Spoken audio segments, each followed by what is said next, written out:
Good evening, ladies and gentlemen. Welcome to the Rock and Roll Union Streamcast. My name is CT McManus. As always, thank you so much for being here. We got a great show for you this evening, guys. We are being joined by Monkey Wrench, the Foo Fighters, Ultimate Foo Fighters tribute band, and we also will be having Honey, I'm Homeless coming up at the second half hour. Guys, got a lot of great stuff happening. In fact, there will be an Ultimate show coming down the pike that will be August 12th at Sweeney's. It'll be our first time in Sweeney's. Really looking forward to that. It's going to be a 90s tribute show featuring the band, one of the bands that we have on the show this evening. One quick reference to our sponsors, Rosenfeld Dental Associates, located at 1095 Inman Avenue in Edison, New Jersey. Come rock your smile with the Rock Doc. Dave Rosenfeld, nominated one of the top dentists in Jersey for 2023, as well as Island Craft Company. I'm sorry I didn't get that ticker ready in time. Just had a lot going on with the grandbaby. Island Craft Company, you can catch them out at most of our live events, guys. They feature rock jewelry, custom gifts, great stuff, guys. You can find them on group pages on Facebook under Island Craft Company, or you can reach them at phone number 267-671-6931. And check them out, guys. They have a lot of great stuff. They were at our last event at Rockin' the Moose too, and they'll be featured at a lot of our upcoming events as well. So, without further ado, it is my honor and great pleasure to bring on to you guys the guys from the Ultimate Foo Fighters tribute, Monkey Wrench. Guys, thank you so much for being here. How you doing, man? Good, man. How are you? Good, great. So, just a couple, there was a lot of things that I wanted to talk about as far as the Foo Fighters, what got you guys involved in wanting to do a Foo Fighters tribute. There's always a million AC/DC tribute bands out there, a million other 80s tribute bands out there.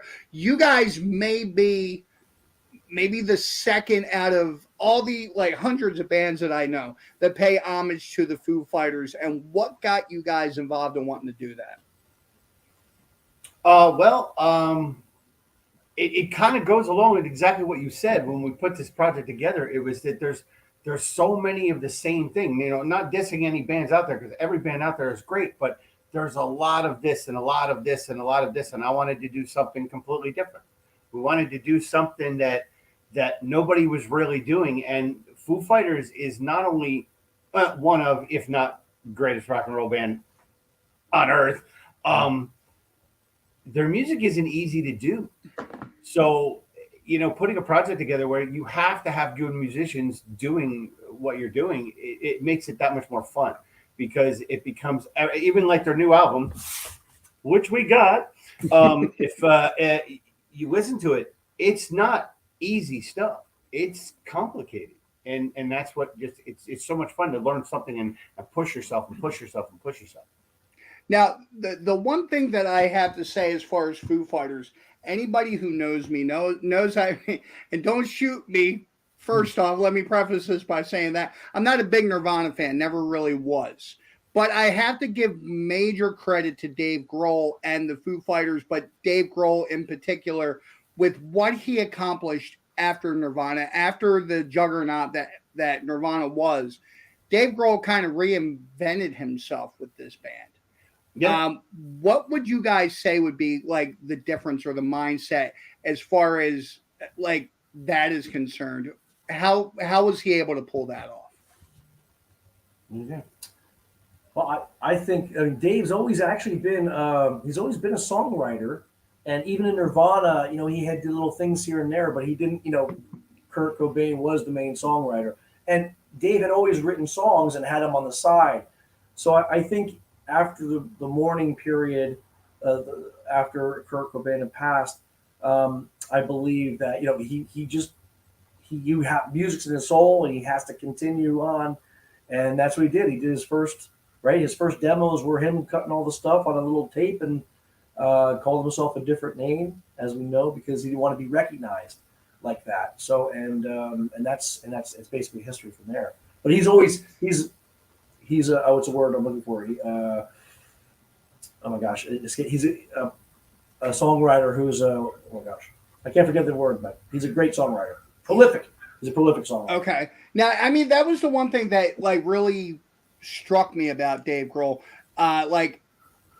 Like I said, I was not a big Nirvana fan, but after the fact of Nirvana, Dave Grohl went on to even have his own TV shows where he would dig deep into like blues music, or he would tell stories from the road, or he seemed very vested in rock and roll. Like Dave Grohl was such a rock and roll fanatic and involved in so many and you can tell by different various bands that he brought up on stage throughout the years and different covers that he's done or different tributes that he's done to certain band members. And just that strikes me as somebody that really, really knows the world of rock and what's involved in that. And honestly, one of my favorite parts of Dave Grohl was the Pick of Destiny. Gotta love Dave Grohl and the Pick of Destiny. The devil. Yes, classic. That's good stuff. Yeah, classic Kirk Black. I mean, come on. Jack Black. Jack Black. Kirk. Yeah, Jack Black. Kirk is like the same thing. That's good stuff. Yeah, Jack Black. So we actually have one of our members, Johnny Jupiter Long, says he actually took a lot of influence drum wise from disco. I'm not a drummer, so I don't know that per se, but is there do you see a lot of disco influence in his drum playing? Do you? I don't. No. I see a lot of just drumming. Like everything he does is drumming. He in his NPR interview that he had, he said he writes the songs like that. He writes them where it's bass snare, tom-toms, and how he writes the songs. So it's still drumming. And to me, disco is very repetitive. It's that standard thumping background thing, and I don't think Dave Grohl does that at all. No. So, going back to your original question, OCT, you asked about why Monkey Wrench. When Mike reached out to me and said, "Hey, let's play together again," we had been in prior bands together, and he said, "I want to do a Foo Fighters tribute band," and I was like, "Foo Fighters? Nobody's doing Foo Fighters." Well, that's why we're doing Foo Fighters. And he's absolutely right in the sense that it challenges you as a musician, because it's not just crank up the distortion and play it. It's you really got to play it. A lot of energy. Yeah. It's hard stuff. It challenges you as a musician, and that's why I think we like it so much. Now, I got to ask you guys, because when it comes time for like 80s tributes, and a lot of them get into wearing the wigs and the makeup and the spandex and things along those lines, how close to a look would you say you guys have to pull up? Because I'm starting to notice that with the 90s, maybe the look isn't as closely needed as maybe the 80s is concerned. Well, there are people who take it to the extreme and look at. We don't. We're zero. We don't look like them at all. We try to sound as much like them as we can. We try to pay a good homage to what they do. We don't care about looking at them. I love going to see 80s and 70s bands who dress up like it, because it brings back the greatest era in the world. Right. We have the greatest music and the greatest everything, and it puts you right back in there. So let them keep doing it. It's the greatest thing ever. I think it's each band's choice. We just don't choose to say let's look exactly like them. Let's sound like them. Now, as far as the sound is concerned, I think of the movie Rockstar with Mark Wahlberg, when they were at practice and they're like, it doesn't sound like the record. It doesn't sound like the record. Like, how diehard are you guys as far as making that sound? I think we mimic the music, but sometimes we'll take a song and make it our own, change it up a little bit as far as the intro or how it goes. But I don't know. We're pretty close to it, but we'll extend the leads. We'll change the beginning of a song. We'll do something like that. But it's Foo Fighters. I mean, now let's get into like the forming of Monkey Wrench and where you guys come from. Oh, that's all this guy. Let's get a little bit into your band's history. How long you guys been together? How it formed? Wow. As a band, we've been together only just about 2 years. Yeah. A little over 2 years. Okay, a little over 2 years. But the years and decades of musicianship that is in this band, My lead guitar player Ed and Bob, my rhythm guitar player, we played in cover bands together. Um, Bob's done stuff forever. Ed's done stuff forever. Carl's done stuff with other bands forever. Our drummer Dennis, he's from Denmark, and he played stuff there too. Um, we've all just been in a lot of bands, and I personally, when I got out of the original scene, I didn't want to do the original thing anymore. Anybody that's out there that knows it's tough. Yeah, I commend all of you for still rocking and doing it. I just couldn't do it. After 22 years, I was done. That's it, And I want to put something together that was fun, but that, like they said, that not everybody was doing. And that's what we did. It is fun too. That's what we did. Yeah, say it again. It is fun. Just being part of that when you're in the zone and you're in those songs. I mean, it just brings you to another level. It's just it's a great experience. It's just really fun to be part of. Now, going from that original to that the cover or tribute scene, it's got to be a little bit more freeing because you're not so worried about how your songs are going to go over and what environment they're going over in. But you're kind of going into an environment where people already kind of like that stuff. People that are coming to your show know they're coming to see a Foo Fighters tribute. So it's got to be a little bit more freeing and a little bit more relaxed as far as trying to put that over. Am I correct? You are correct, but at the same time, with original music, it's the same with this too. If you're not close enough to what the crowd is expecting to hear, when they come and see Foo Fighters or Alice in Chains, Stone Temple Pilots, Godsmack, any one of those bands, you come and see them, you want to be able to close your eyes at some point in that show and say, okay, I'm here. I'm at the show. I'm listening to the band. Not listening to somebody trying to play the song or whatever and throwing it in their set, but you're literally here. This is the music for you. This is what we're here for. Right. So it becomes like, if you don't get it right, and some of the Foo Fighters songs, like, we might skip one in a set because we just learned it and it's not exact, and there's parts in it that you can't screw up. I'm trying to bear with me. I'm looking through the comments as they come in. Yeah, that. Okay. Yeah, that didn't come through. I was trying to read that. I only got to QX, and I don't know where it went from there. Yeah. So, I am now. Oh, you know what? Bear with me for a second, guys. But there is now. Here's another question, and I was actually put on the spot for this one.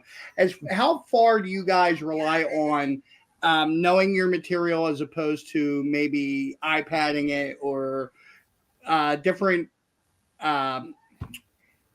aids are concerned? Do you guys use anything when you guys perform? Oh, hell no. We just use pure energy. There's no iPads, there's no iPhones when we're playing. It's all. There's no backing tracks. That was a thing that I've caught a lot of slack for in certain circles. Is I'm a purist. I think if you're going to go perform somewhere for anything, you need to know your craft. You need to know your material. Yeah. Otherwise, it's almost like playing karaoke. Absolutely.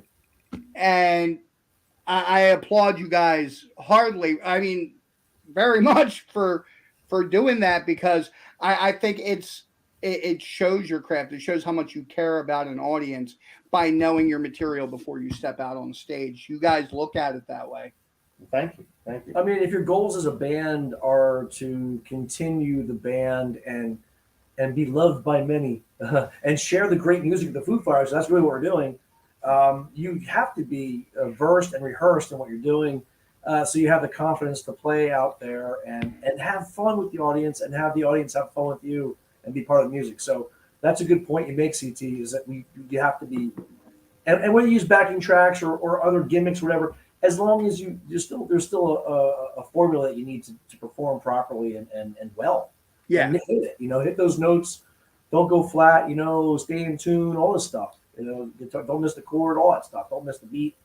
It all, how it is. It's just very important to be tight. So our drummer is in Denmark for the month of June, so he's away.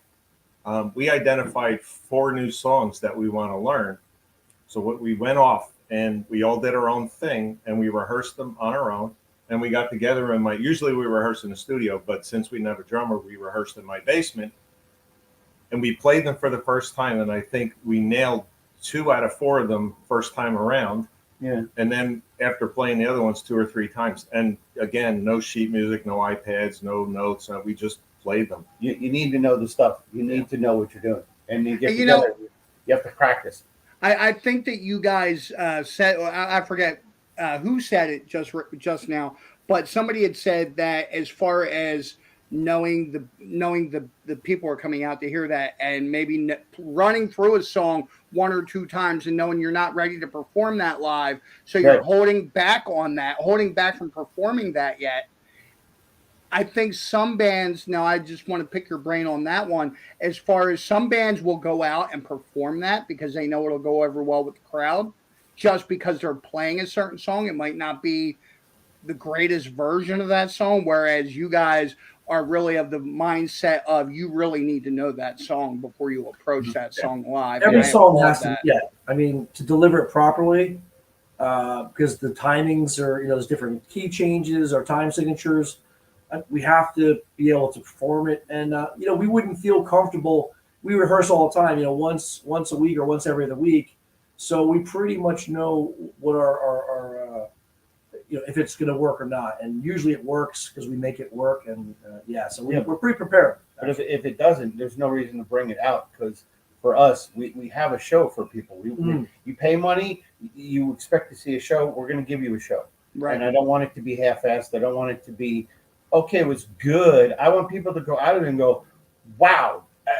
When are they playing again? And even with the other bands we play with, it's important to play with really good bands, and then people just love all these bands.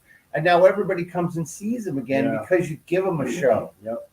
Now you guys are playing in what I consider the tribute circles. It's definitely a tribute, and there is a mindset that I've come across as far as the tributes are concerned. The bigger tributes, those that are out there playing theaters, those that are out there performing certain venues, that they are the cream of the crop. That I'm talking like the Get the Lead Out and some other Schism from Tool. Certain tribute bands are out there, and you know who they are. You know who they're tributing.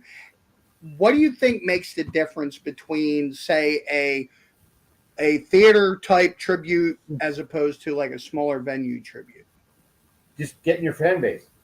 As soon as you get your fan base, we started out playing, bars and whatever, and then now we're got Sweeney's with you. We got Sussex Fairgrounds. We're playing Union Pony. Firehouse, Stone Pony. I mean, you get a bigger fan base because you keep playing, you keep trudging at it, you keep playing. If you're doing what the crowd wants, they're going to keep coming to see you. And the bigger crowd you get, the better places you play, and you tag along with somebody. If you can find out some of these bands and go see them or do whatever, and get an opening spot with some of the bigger ones. There's nothing wrong with that, because you will get a huge fan base out of that, especially if you're good. Yeah, exactly. What you do. You're going to get so many more people, and it's great to see when you go to see other bands and people recognize you. Hey, I saw you at blah. Hey, I remember you played blah. You just get a bigger fan base. That's what it is. That's all it is. They all started small. And longevity, we've only been together 2 years, a little over 2 years. So Get the Lead Out. I mean, I saw them. I saw them years ago. So I mean, those they're timeless, and they're national. And our goal is, our goal as a band is to be. I believe we have that level we can be at. It's just a question of getting the snowball's rolling. We just got to keep it rolling and getting bigger and bigger. Yeah, our fan base is building. Definitely. So I'm wondering, and I'm only asking so that I can throw this out there, because this is the first time that I'm doing this. I announced this on my Facebook Live video earlier today. We are playing a new game. If you guys are into it, we'll play it. If you want to pass, I'll give you guys a chance to pass. We're playing a game called What the Fuck. Oh, we're so playing that. I mean, come on. Just so what I'm going to do, because there's 3 of you, and I'm not sure if you guys have a notepad or anything by you. So in order to keep this as easy as possible. When I ask the question, we'll do a 3, 2, 1 countdown. Either hold up one finger or hold up two fingers. One for the first choice, two for the second choice. What happens is I roll the dice. I ask the question from the book, and you guys give me your answer. It is totally random. Let's do it. It's not questions I came up with. Is it musical or is it anything? It's anything. All right. Let's do it. So- All right, we got it. Let's do it. The question is, it actually is red, white, and blue dice. So we're talking 146 is the question. And what we plan on doing is cutting this down, just so you guys know. We're planning on cutting it down into bite-sized pieces, whatever the funniest answer is, and putting it out on our TikTok video for the week. Cool. Okay. So it has to be funny. All right, we can do gosh. this. So the question is, would you decorate yourself with dandelions and attend an opera for free season passes for a year to your nearest city's traveling Broadway show? 1 for yes, 2 for no. Do you need me to repeat the question? Everybody Not at good? All right. 3, 2, 1, hold up. 1 or 2. Both guys. Oh, sorry. All right. So everybody, you're all willing to decorate yourselves with dandelions. Yeah. Absolutely. Oh, What the yeah. heck? Come on, why not? Absolutely. What the fuck? Yeah. All right. See if we can get into a rougher question for the next one. Red, white, and blue. We're talking 433. And we'll do one more since there's 3 people here. Well, you'd have to give Carl daisies because he likes I them prefer better. daisies, actually. You know, if we're gonna decorate him, he's got to be daisy. All right. Would you be willing to bleach all of don't hold up your finger until I'm done the question. Okay. All right. Would you be willing to bleach all of the clothes you own if every flower manufacturer put photos of you and your belongings on their product packaging? 1 for yes, 2 for no. Can you ask that one more time? I hate to say All right.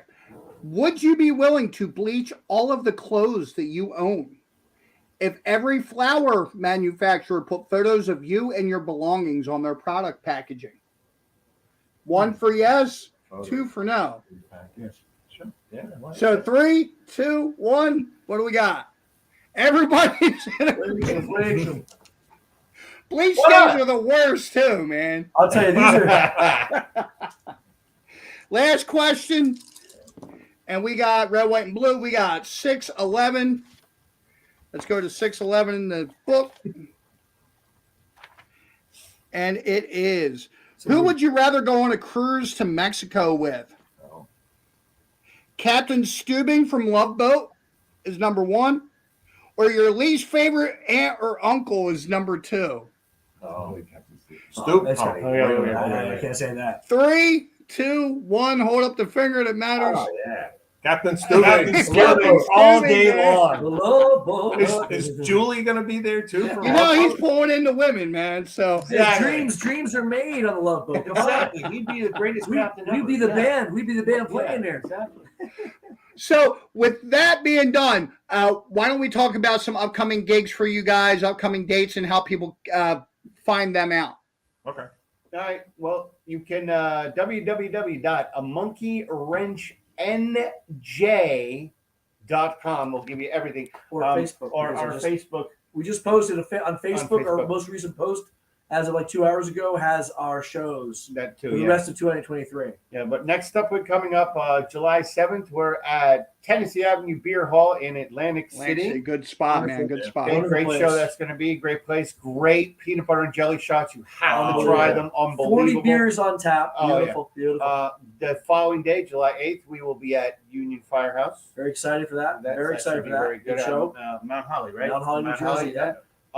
We got some private parties coming up in July and stuff. August 5th is the drop.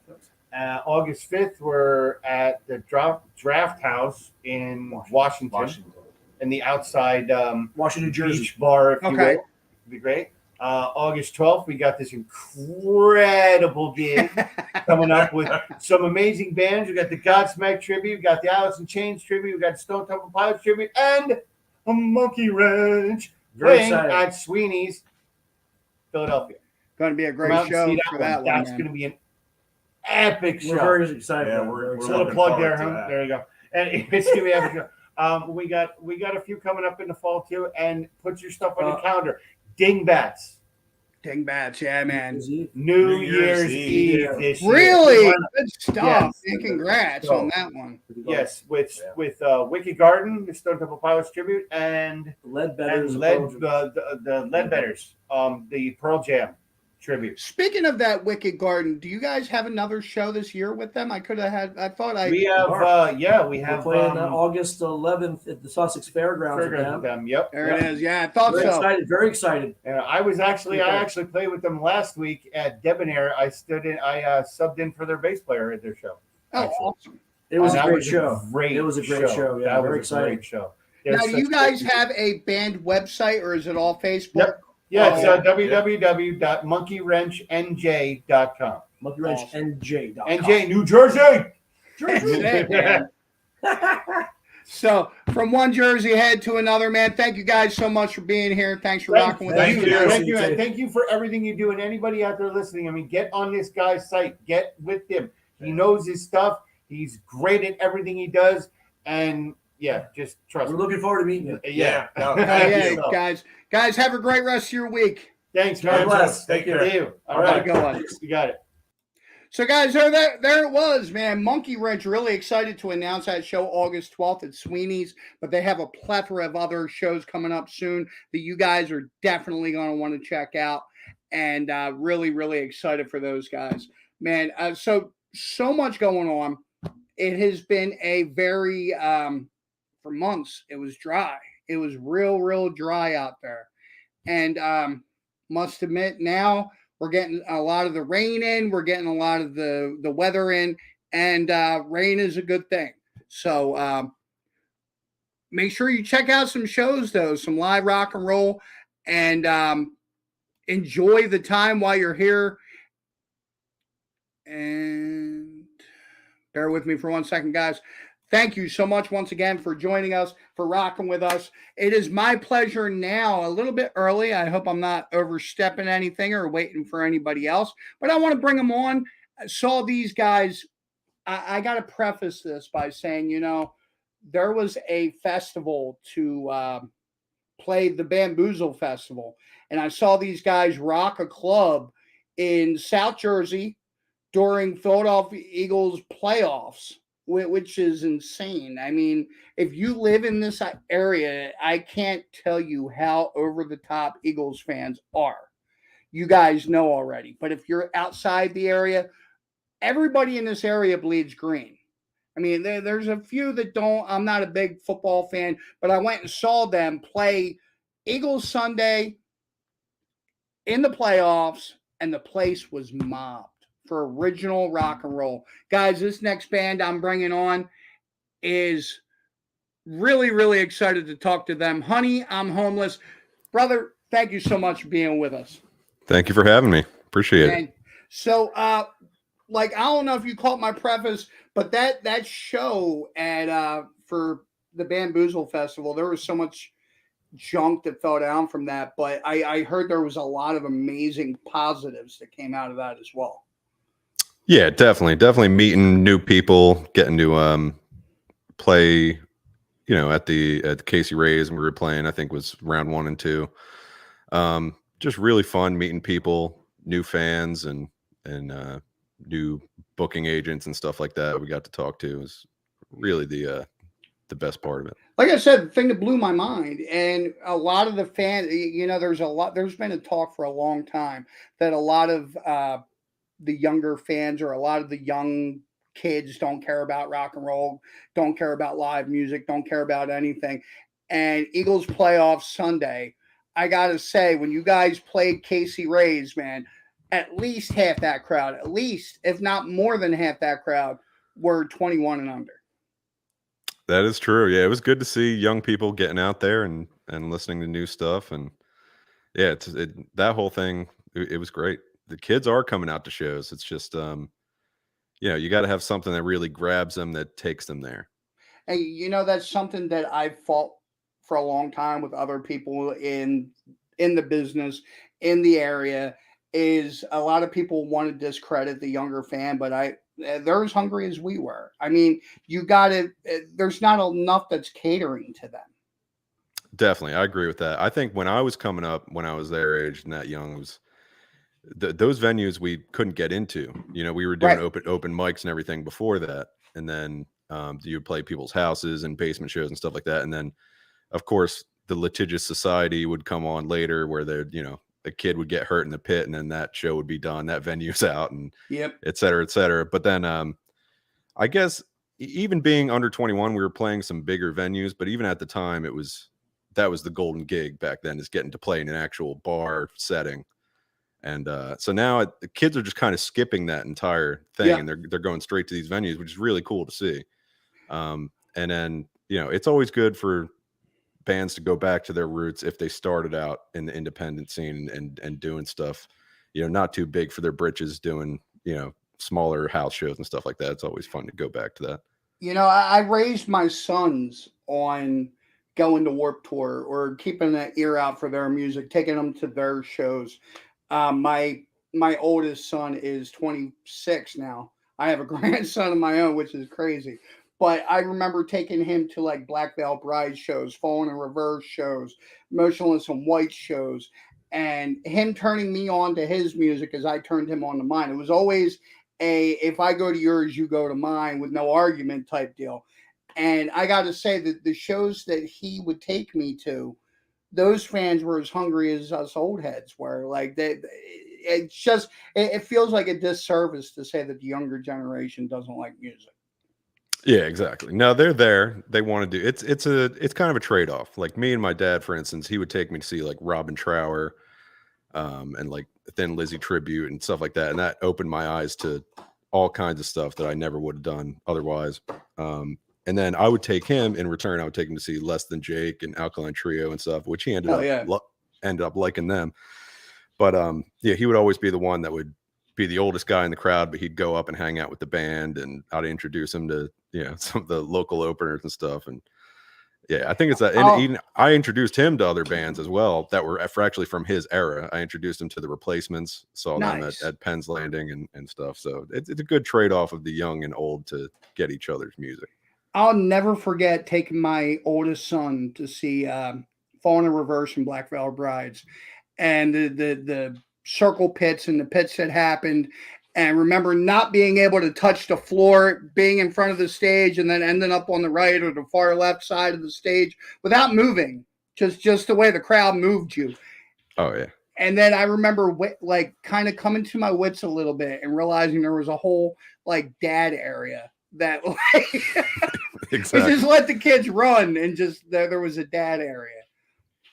But as far as Honey, I'm Homeless, could you walk us through a little bit of the creation of the band? How long you guys have been together? Maybe a little bit of your history.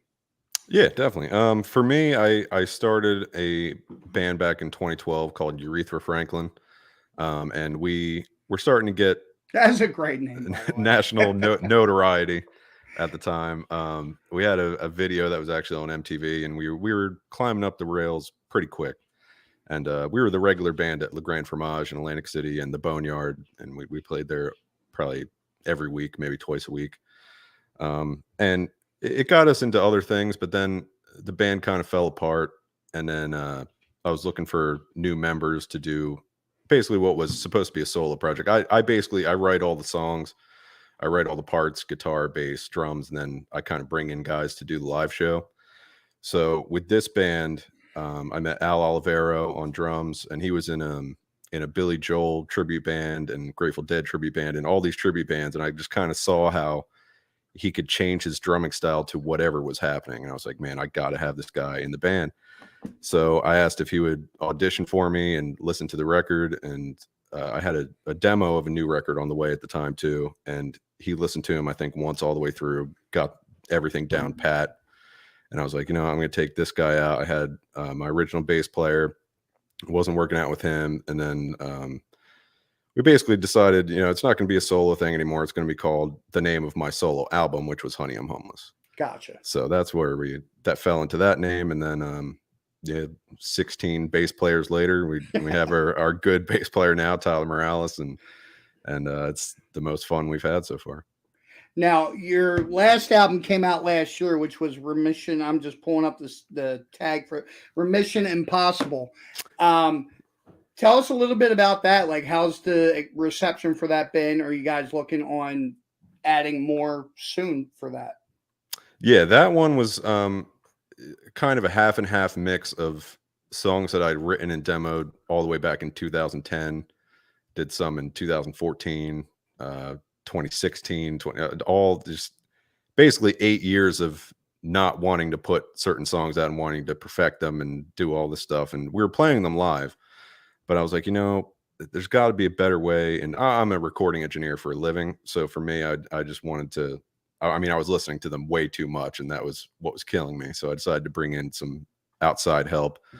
Went up to Victoria Seagriff up at Rojo Sound Studios in Kenilworth, New Jersey. She did the drums, and they came out awesome. I did everything else at home. That entire record is all me playing guitar, bass, piano. What else I play on that? Banjo, some other stuff. And then Al came in, recut the drums, did everything, and we put it all together. So it's definitely a journey it's a lot of different genres. It's a lot of whatever was going in my head at the time, but it's kind of like basically 10 years of just feeling a certain way and putting them all together in this basically a compilation. Now, as far as the recording of it, like, how long did the recording take? Like, did you record it over the years, or was there a certain period of time that you guys actually committed to the studio? Yeah, I recorded the first demos between 2011 and 2015. And then I took a break for like 3.5, 4 years almost, where we just played live and didn't do any recording. And then I kind of just hunkered down and recorded the last ones. It was probably maybe about 1.5 years before we released it. So probably right before COVID, I think, is when we got the first tracks done. And then during COVID, I listened to them thousands of times and tweaked them and got them close. So I got to ask you, because when I found out, I kind of flipped out because it's my favorite place on earth. I heard that you guys, at least some of you, are Wildwood kids. Am I correct? Yes, I definitely am. Born and raised basically for most of my life. What part of Wildwood are you in? I was by the bridge, like when you come over the bridge. Okay, so you're down in North Wildwood. The opposite side, like over by the crest. Gotcha. Yeah, like I remember when I was a kid, when I say a kid, 19, 20 years old, there was Holly Beach Mall, which had a million like little clubs involved in there. And there was like always a million live places to play. How is the music scene in Wildwood anymore? Like, I know you guys have the Blues Festival, which I'm like excited about because I come down every year for that. But yeah, that's usually not too bad. It's definitely cover oriented more than anything. There is a couple places that, like Cattle and Clover is in Midtown. They let us play original shows there. We get friends of ours from bands all over the country, and we play. Nice. Usually once a year. We call it the Hometown Throwdown, and we do that. So far, it's not booked this year. It might be booked for the end of September, but we usually just get some people together and. One of the biggest shows, at least original shows in that area, we try to get that once a year. Please keep me up to date on that one. I definitely want to check that out. But definitely. Yeah, I mean, it felt like, and maybe I'm wrong, it felt like there used to be a lot more places to play live music in Wildwood. Oh yeah, there used to be a ton. We used to play at the Stardust. That's torn down now. There's a bunch of places that were in North Wildwood. Westies, which is now called the Inlet. They used to have bands all the time. It's still a cover band and DJ oriented place, but the really original music scene just doesn't exist. Back in the day, we had a couple places that used to let us. We had the Wildwood Rec Center, we had the fire halls, stuff like that, and that was pretty much the only place original music was allowed. But some places are opening up. We did a cancer benefit at Mud Hen. They let us play there, which is great. So every now and then, I just noticed that last year pulling into town, Mud Hen. How long's Mud Hen been there now? Like, I want to say 6-7 years, maybe a little longer. Because I usually come over the North Bridge, so I don't see it coming into town. But it's yeah, I went out and bought like 6 packs from the local liquor stores in town. But I did pull up next to a red light, staying in Wildwood like 2 weeks ago, and noticed that they had live music out there already, which is great. I mean, I like to see the outside. But as far as the weather is concerned, I'm sure Wildwood's like thrown for a loop right now. The past 2 years, it's been mild in June. Oh yeah, that and every holiday it rains torrentially. Yeah. That's a Jersey thing. Yeah. So, as far as, is there any shore points that are good for the original music scene? I mean, we have, feels like everybody that lives in Jersey has their own shore point that they go to. Yeah, I think Wildwood has been the place that most places have led. There's 2 or 3 venues that are, they every now and then, but they don't really make it a thing.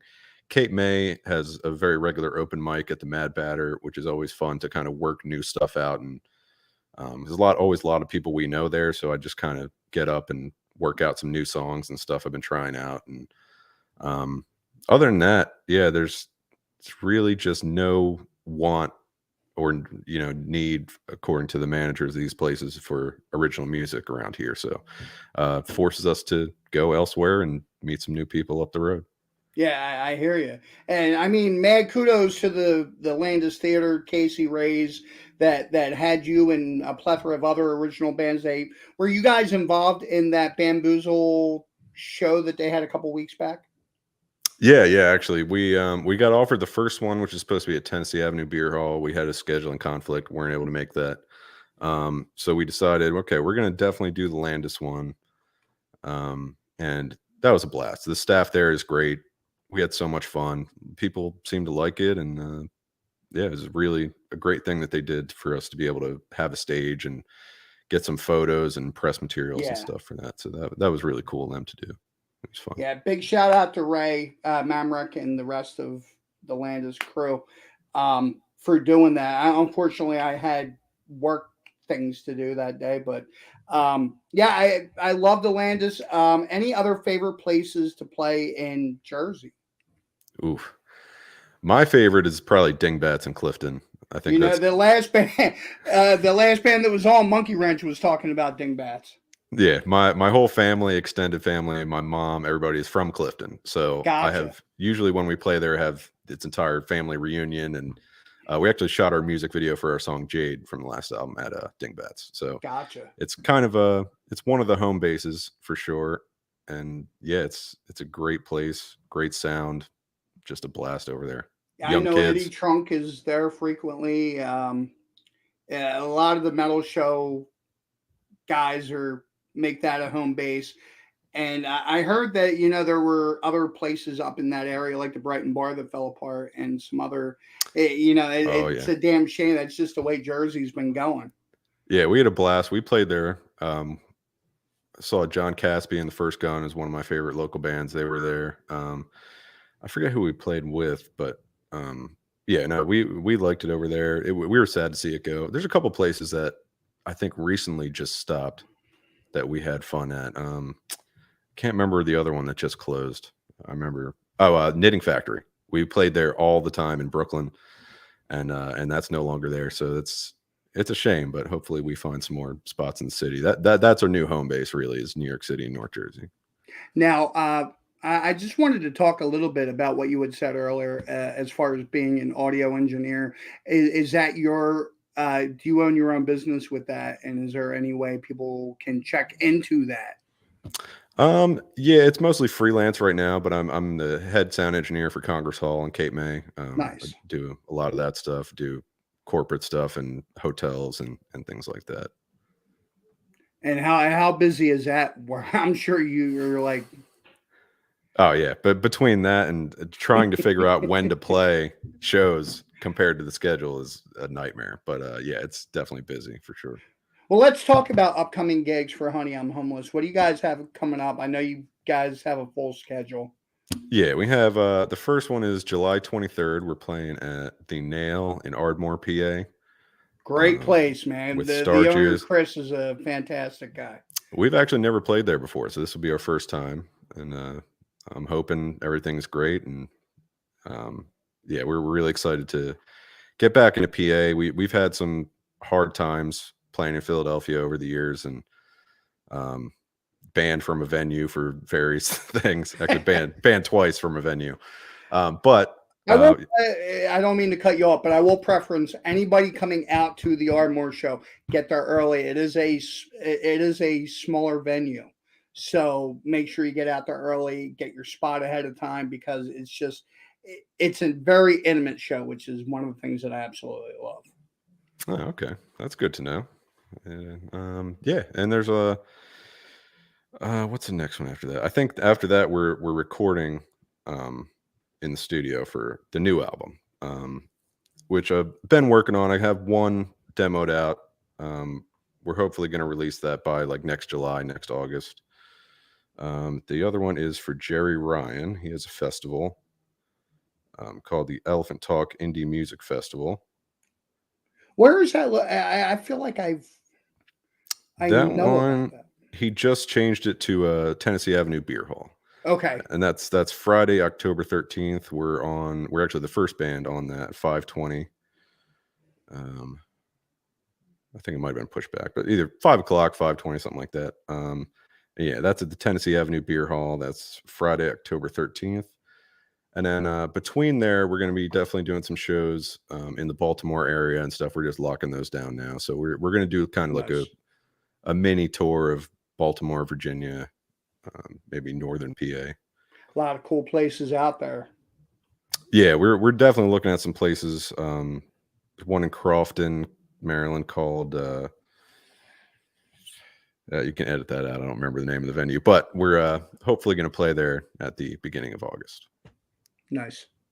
But yeah, I mean, it's as far as you guys, like, you guys really drew my attention during that Casey Ray's show, just because of how you connected with the audience and how, like, it seemed, and I heard nothing but good things as far as, like, there was a group chat and everybody was so great on the group chat, because I have a lot of friends that were involved in those shows as well. And I heard that, like, everybody kind of connected with everybody, and it was a great thing to have as far as networking was concerned.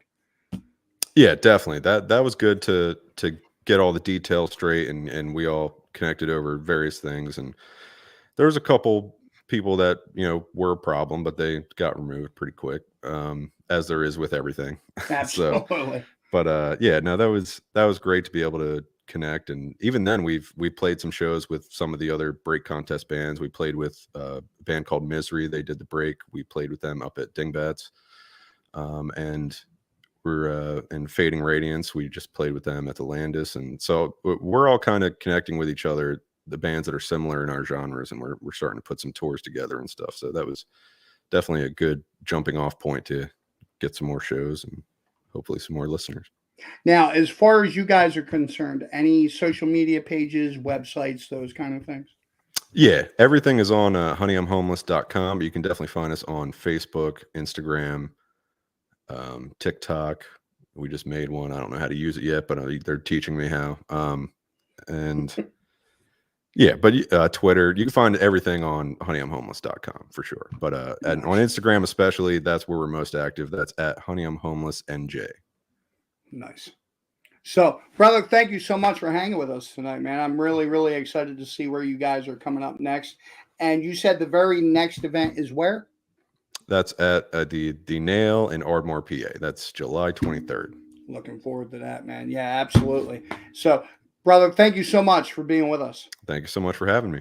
Have a great rest of your week. All right, you too. Appreciate it. Thanks. See ya. All right, guys, there it was. Honey, I'm Homeless. Man, if you get a chance, check those guys out, man. Really, really awesome. Newer sound. And guys, just excited for a lot of the stuff that's coming down the pike. Like I said, and as we announced on this show, August 12th, we have a show, a 90s tribute at Sweeney's. I do feel that Monkey Wrench might have been a little confused on exactly. There was a lot of bands involved in the beginning of the week, but now we have a full lineup. It is an Alice in Chains, Green Day and Foo Fighters tributes that will be rocking us. We'll be having Nimrod. We will be having the band Wood for their debut appearance, guys. I am very excited. Alice in Chains tribute, very first show will be a Rock and Roll Union event, and then we'll be having Monkey Wrench as well. Really excited to have all three of those guys with us. Guys, make sure you get out, check out some live rock and roll. There's a lot of good stuff going on this week. And until next time, don't just leave it better. Have a great rest of your week, guys.